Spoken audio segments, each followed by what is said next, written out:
Ok, ahora he preferido irme con las diapositivas.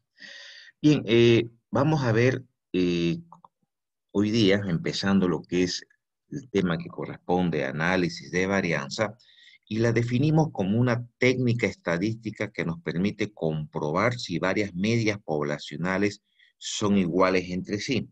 Y eso lo realizamos a través de la prueba Fisher.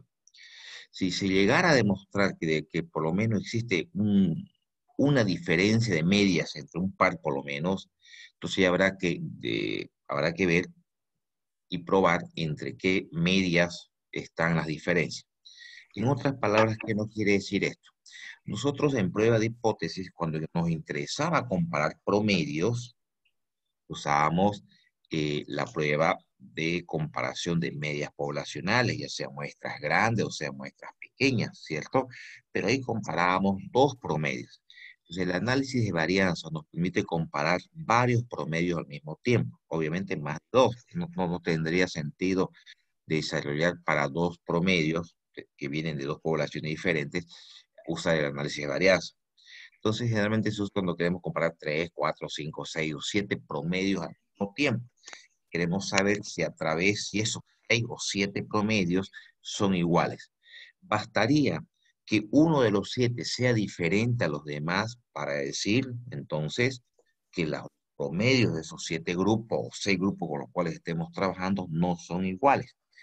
Entonces, pero si esta última partecita que dice acá sería útil demostrar cuáles son entre qué promedio o media están las diferencias significativas, se refiere a lo siguiente. Si todos los promedios fueran iguales, pues ya no hay nada más que demostrar, son todos iguales. Pero si llegáramos a la conclusión de que no son iguales los promedios, vamos a suponer que hay la población A, B, C, D, E, F, entonces, si llegamos a la conclusión de que no son iguales los promedios, pues sería importante, dice, conocer también entre qué promedios están las diferencias, si A con B son iguales, si A con C son iguales o son desiguales, ¿no? Eso para cuando los promedios llegáramos en todo caso a la conclusión de que no son iguales estos promedios, por lo tanto, sería útil saber entre qué promedios están esas diferencias, entre qué promedio de qué poblaciones están esas diferencias. Bien, para ello vamos a plantearnos un ejercicio y vamos a empezar con lo que llamamos análisis de varianza de un factor. ¿Por qué le decimos de un factor? Porque aquí analizamos solamente una variable, ¿sí? Es un análisis de varias poblaciones, pero analizando una sola variable. Y aquí tenemos un ejercicio. Dice, se desea verificar las velocidades de 5 máquinas de marcas diferentes que participan en un mismo proceso de elaboración de botellas. Eh, tienen el mismo, bueno, deseamos verificar si tienen el mismo promedio de velocidad de fabricación en segundos. Para ello, se hacen pruebas con cada una de las máquinas arrojando los siguientes resultados. Use el 5% de significación. Entonces, fíjense, antes de mostrar los datos, lo que nos pide es ver si el promedio de velocidad de elaboración de botellas de estas 5 máquinas son iguales o no. Y que lleguemos a una conclusión, a un 5% de significación. Aquí tenemos los datos obtenidos, ¿no? Y bueno, con la diferencia que el tamaño de muestra no es el mismo, eso lo hemos hecho un poquito a propósito, que si fuera el mismo no habría problemas, usaríamos el mismo N, el N para cada máquina.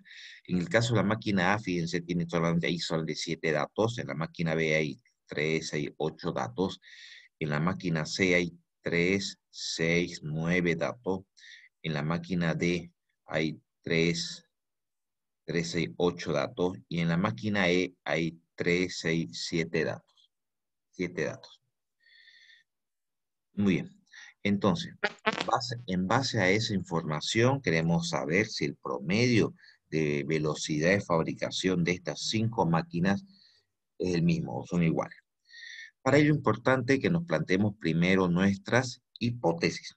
Y nos planteemos como hipótesis nula el hecho de que el promedio de las 5 máquinas, el promedio de A, promedio de B, promedio de C, promedio de D y promedio de E, son iguales.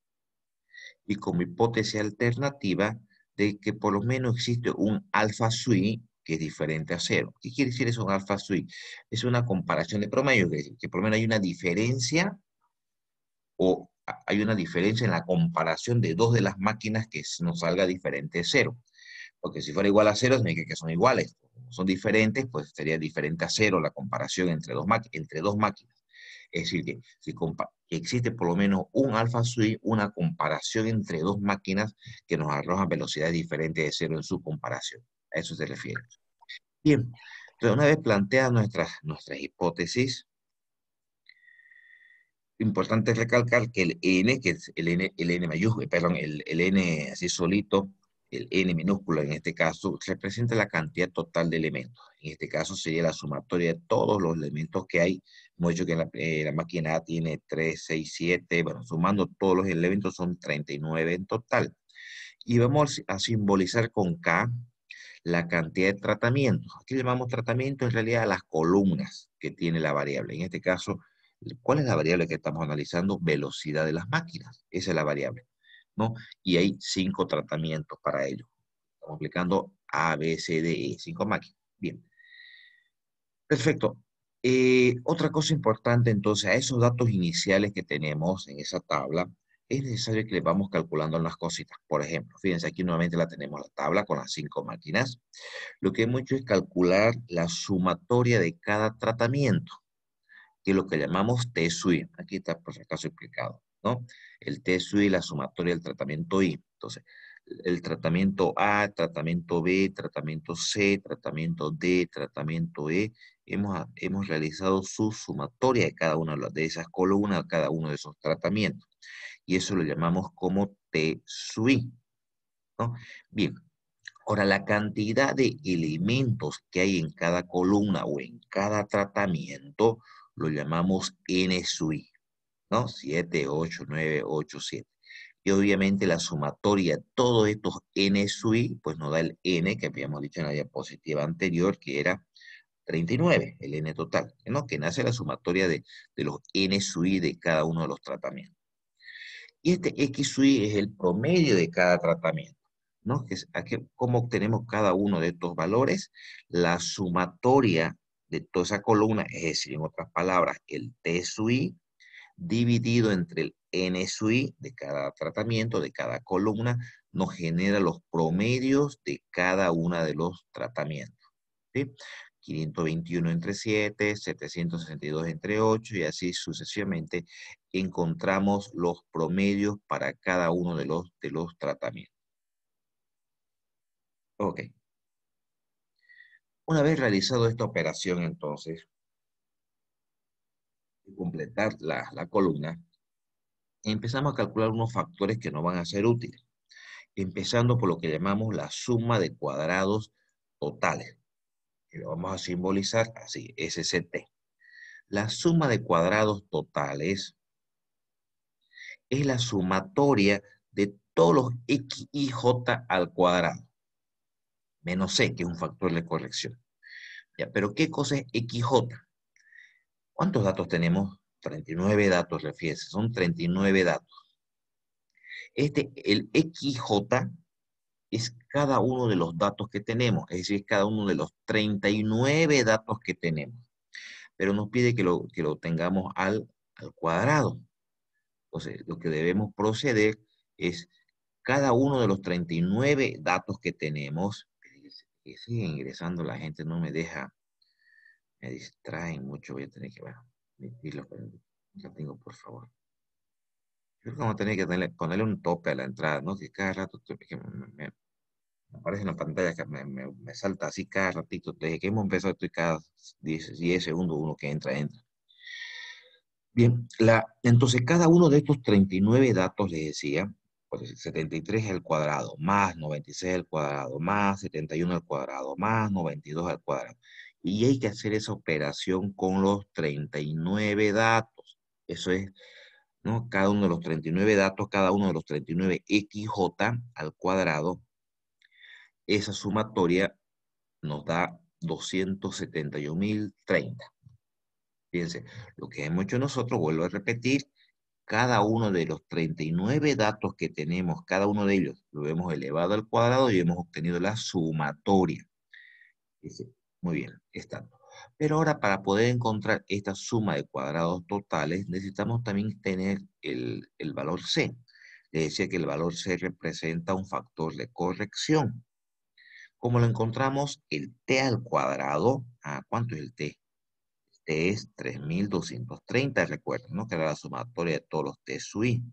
Ese t al cuadrado dividido entre el n. ¿Cuánto es el n? Es 39. 39, muy bien. Eso nos da 267.510,26. Bien, fíjense que ya tenemos esta sumatoria y ya tenemos este factor C calculado. Es reemplazar aquí en la formulita y obtenemos que nuestra suma de cuadrados totales es 3.519,74. Perfecto. Ahora de otro factor, otra suma de cuadrados más, que es la suma de cuadrados para las columnas, que lo vamos a simbolizar en el mouse.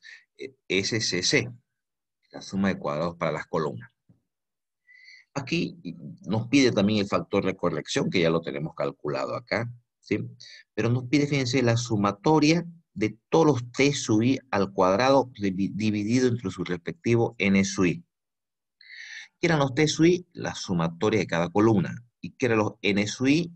El valor de datos en cada columna. Pero nos pide la sumatoria de ese cociente. Entonces, fíjense, 521 al cuadrado sobre 7, ¿no? Para el primer caso, 762 al cuadrado sobre, bueno, aquí le he puesto 8, pero un pequeño error de tipeo nomás, dividido entre 8. 664 al cuadrado dividido entre 9, 734 al cuadrado dividido entre 8, 549 al cuadrado dividido entre 7, menos este factor de corrección que ya lo habíamos calculado anteriormente, ¿no? Entonces, eh, eso nos genera una suma de cuadrados para las columnas de 3.237,76. ¿Sí? Ahora bien, ya hemos calculado la suma de cuadrados totales, la suma de cuadrados para las columnas, nos falta uno más, que es la suma de cuadrados para el error.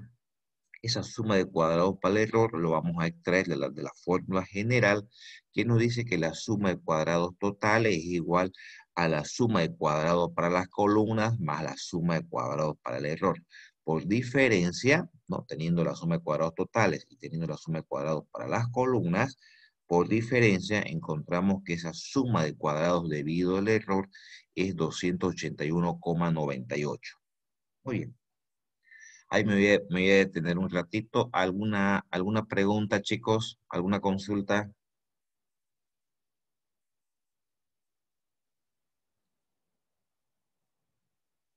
No hay preguntas? ¿Sí? No se entiende, ingeniero, se entiende. Ya, perfecto. Vamos a la siguiente. Entonces, con esos tres datos que hemos obtenido, lo-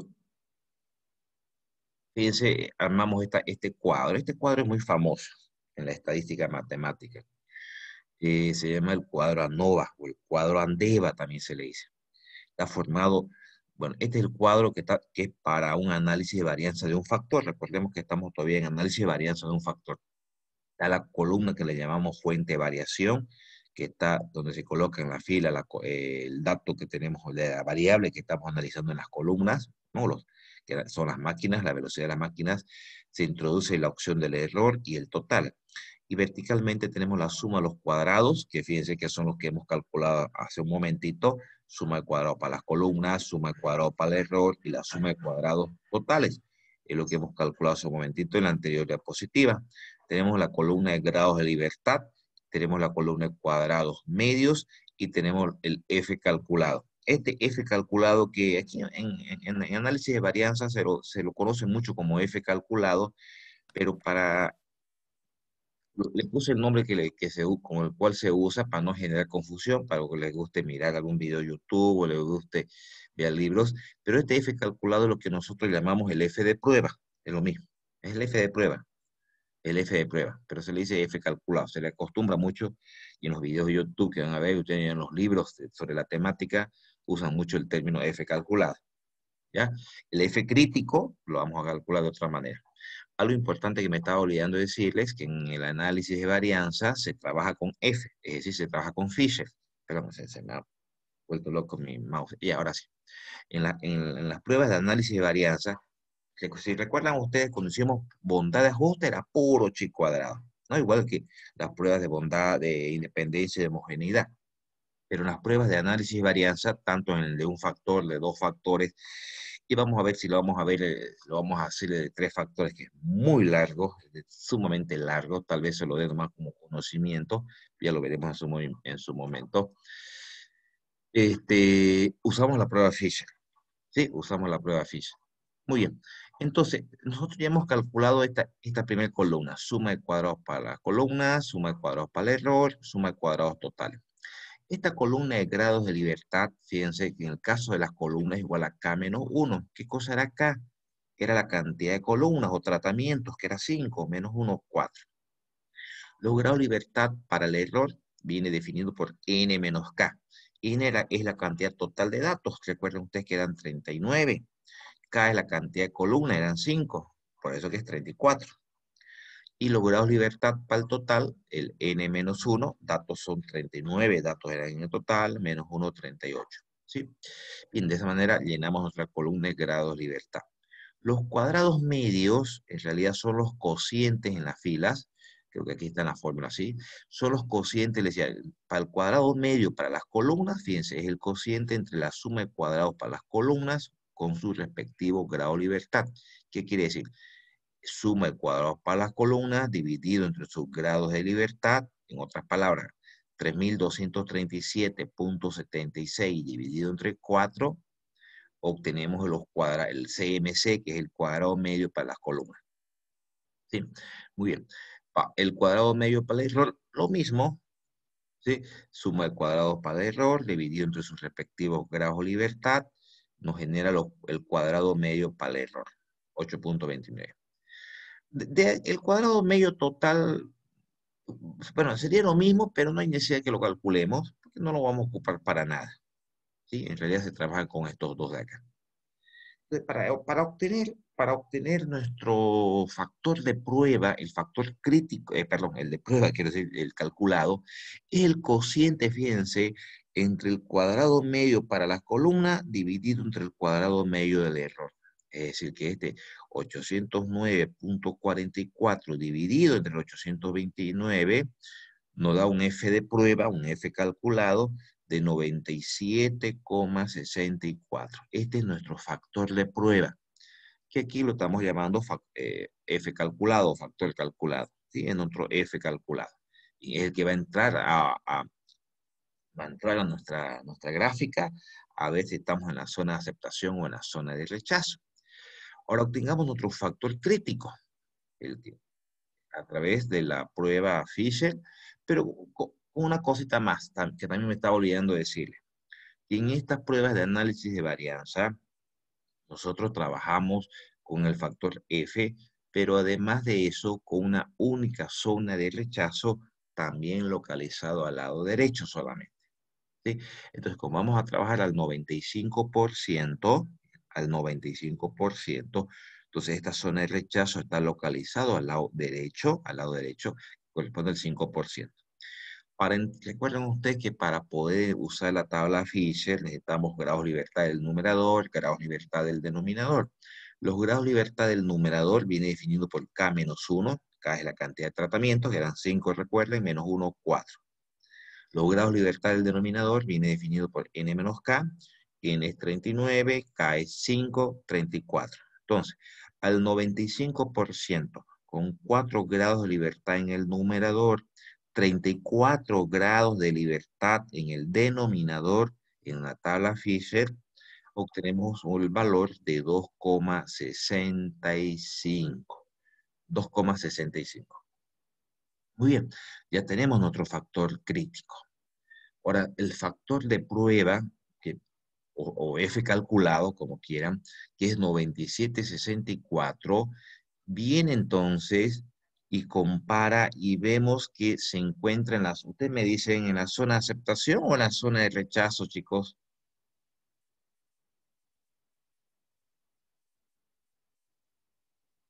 ¿Qué me dicen? El F de prueba, que es 97,64, comparando con otro F crítico, está en la zona de aceptación, en la zona de rechazo. Zona de rechazo. De rechazo, ¿cierto? Rechazo. Claro, exacto. Rechazo. Muy bien, se encuentra en la zona de rechazo. Pero si está en la zona de rechazo, ¿qué se rechaza? El H sub 0, que era la hipótesis que planteaba la igualdad de todos los promedios. Entonces, efectivamente, este valor se encuentra en la zona de rechazo, lo que significa que se rechaza H sub 0, se rechaza la igualdad de todos los promedios. Entonces, existe suficientes evidencias para indicar que las velocidades de las 5 máquinas no son iguales, o en todo caso son diferentes, si ustedes quieren, al 5% de significación. Nosotros, para no ser reiterativos, buscamos un ejercicio que sean diferentes. Porque, ¿qué pasa? Si hubiéramos llegado nosotros a la conclusión de que todos los promedios son iguales, entonces no hay nada más que hacer, pero ya está demostrado que todos son iguales, se acabó el ejercicio.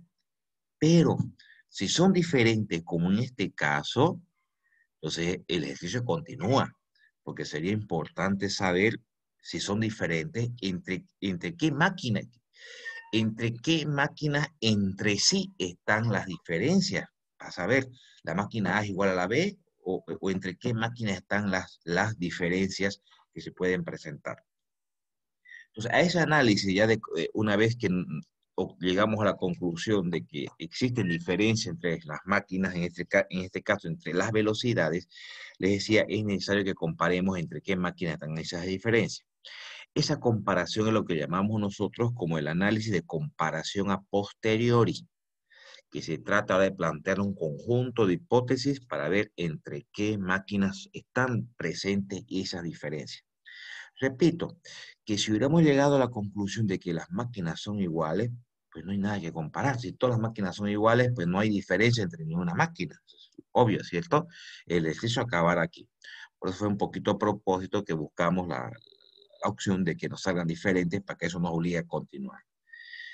Bien, les propongo que descansemos 5 minutos porque vamos a entrar a ver los métodos de comparación. Son cuatro que se conocen. Les propongo un descanso de, por favor, de 3 minutos para que tomen un cafecito y